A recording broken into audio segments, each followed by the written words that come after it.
যোৱাকালি আমাক কেইজনমান চালকে এখন তেওঁলোকে গণস্বাক্ষৰ কৰি আমাক ইয়াত এখন আবেদন দিছিলে।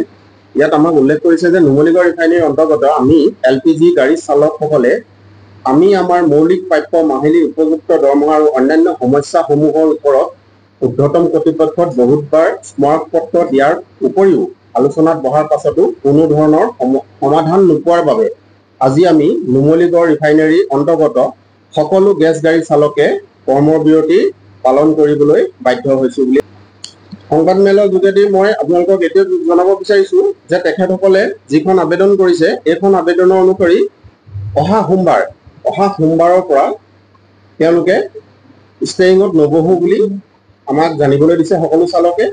তাৰ কাৰণসমূহ মই উল্লেখ কৰি আছো।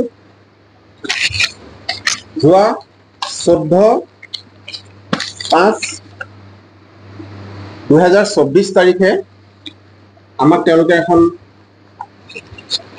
অভিযোগ দিছিলে কিছুমান মৌলিক অধিকাৰ সন্দৰ্ভত, আৰু এখন আমি BPCL গেছ বিভাগ কৰ্তৃপক্ষলৈ আমি প্ৰেৰণ কৰিছিলোঁ।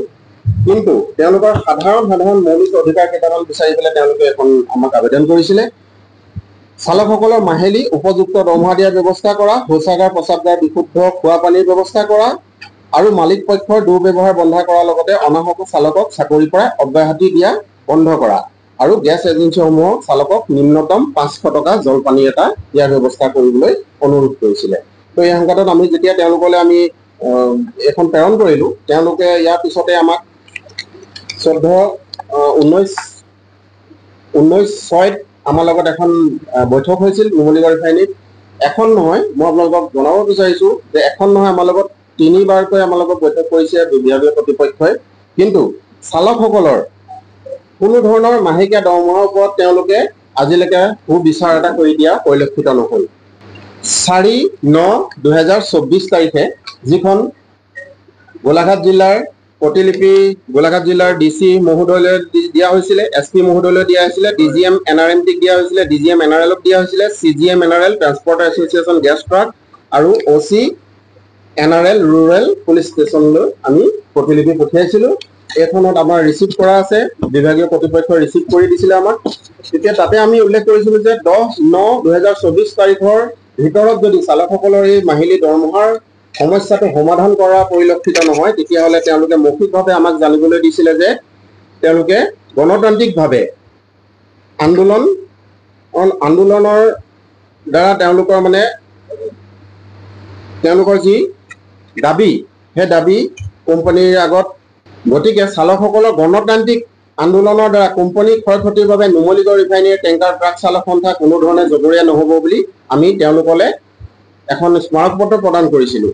তাৰ পৰিপ্ৰেক্ষিতত যোৱা 16 ছেপ্টেম্বৰ তাৰিখে আমাক জিলা আয়ুক্ত মহোদয়ে আমাক নিমন্ত্ৰণ জনাইছিলে তেওঁলোকৰ লগত আলোচনাত বহিবলৈ। কিন্তু আলোচনাত আমি বহিও তাত কোনো ধৰণৰ আমি সুফল নাপালোঁ। চালকসকলৰ ক্ষেত্ৰত, চালকসকলৰ মাহিলী দৰমহাৰ ক্ষেত্ৰত তেওঁলোকে খালি এটাই কথা ক'লে, এক পক্ষই তেওঁলোকে আমাক বিচাৰ দিয়া আমাৰ অনুভৱ হ'ল। যিহেতুকে কোম্পানী পক্ষতে, কোম্পানী ফেভাৰতে সকলো কথা তেওঁলোকে ক'লে, ড্ৰাইভাৰ চালকৰ ক্ষেত্ৰত কোনো ধৰণৰ কথা নক'লে। আপোনালোকক মই অতি দুখেৰে জনাব বিচাৰিছোঁ, মোৰ ওচৰত এখন কণ্টেক্টতে চালকসকলৰ ওচৰৰ পৰা এখন গ্ৰহণ কৰা যিটো তেওঁলোকৰ মাহিলী তালিকাখন দিছিলে আমাক। কেইবাজনো চালকে 5,000 টকাৰ পৰা 7,000, 6,000, 6,500 এনেকুৱা ধৰণৰ দৰমহাত আজিৰ দিনত ইমান এটা খুব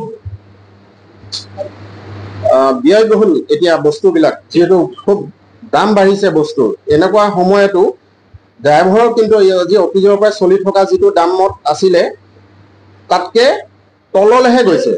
মালিকসকলে হওক বা বিভাগীয় কৰ্তৃপক্ষৰ গফিলতিৰ বাবে হওক, কিন্তু তেওঁলোকৰ দৰমহা বঢ়াক চাৰি দিনক দিনে কমি আহিছে। মই আপোনালোকক এখনো দেখুৱাইছোঁ, 5,000 টকা, 6,000 টকা, 7,000 টকা আজিৰ দিনত এজন চালকে অত্যাৱশ্যকীয়, যিটো অতি অত্যাৱশ্যকীয় গেছ চিলিণ্ডাৰ গাড়ী চলায়, তেওঁলোকৰ চালকৰ দৰমহা ইমানটো।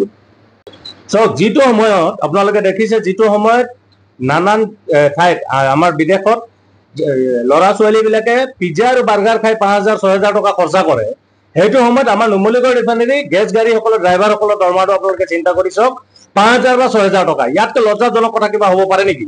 আজি মালিক বিলাকে তেওঁলোকে নিজৰ ঘৰৰ নিজৰ ল'ৰা ছোৱালী পকেট খৰচ তেওঁলোকে 5,000 6,000 টকা দিয়ে, কিন্তু আমাৰ এই যিবিলাক ঘৰে ঘৰে গৈ পেলাই চৌকা জ্বলোৱাৰ ব্যৱস্থা কৰি দিয়ে গেছ গাড়ী চলাই, তেওঁলোকৰ কিন্তু আজিৰ দিনত তেওঁলোকৰ দৰমহা 5,000 টকা। ইয়াতকৈ লজ্জাজনক কথা একো হ'ব নোৱাৰে। বাৰম্বাৰ তেওঁলোকে বিভাগীয় কৰ্তৃপক্ষক জনাই আহিছে, নুমলীগড় ৰিফাইনেৰী কিংবা আপোনাৰ গেছ BPCL হওক বা আমাৰ গোলাঘাট প্ৰশাসন বিষয়াসকলকে হওক, তেওঁলোক জনাই আহিছে। জনা স্বত্বেও কিন্তু তেওঁলোকে এই আলোচনাসমূহ কিন্তু বিফল হৈছে। আজি আলোচনাসমূহত তেওঁলোকে যিখিনি তেওঁলোকৰ দায়বদ্ধতা পালন কৰা নাই, তেওঁলোকে কিন্তু অথচ উল্টাই ভয় ভাবুকি দেখুৱাইছে।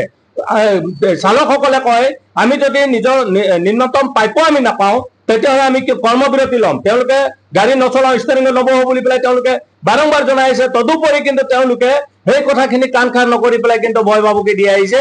আৰু এই লাষ্ট শেহতীয়াকৈ আমাৰ গোলাঘাটত যিটো আলোচনা DC অফিচত হ'ল, সেই তাতো কিন্তু কোনো ধৰণৰ মানে সমাধান দেখা নগ'ল। গতিকে ক'ব খোজো, আলোচনাৰ ওপৰত আলোচনা হৈ আছে, আৰু সেইকাৰণে কিন্তু ড্ৰাইভাৰসকল চালকসকলে কিন্তু অতিষ্ঠ হৈছে, যাৰ কাৰণে অহা সোমবাৰে তেওঁলোকে কৰ্মবিৰতি পালন কৰিম বুলি কৈছে।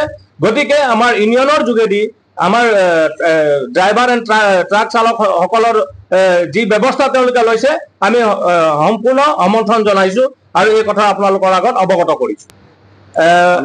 অনিৰ্দিষ্ট কাললৈ থাকিব। যদি পৰ্যায়ক্ৰমে আমি যদি আমাৰ আলোচনাসমূহত যদি তেওঁলোকে মানি লয় বা আমাৰ দাবী দাবাবিলাক মানি লয়, তেতিয়াহ'লে আমি পৰৱৰ্তী সময়ত এই বিষয়সমূহ আমি চিন্তা চৰ্চা কৰিম। যদি মানি নলয়, তেতিয়া আমি সেই সময়ত আলোচনা কৰি আপোনালোকক নিশ্চয় জনাম।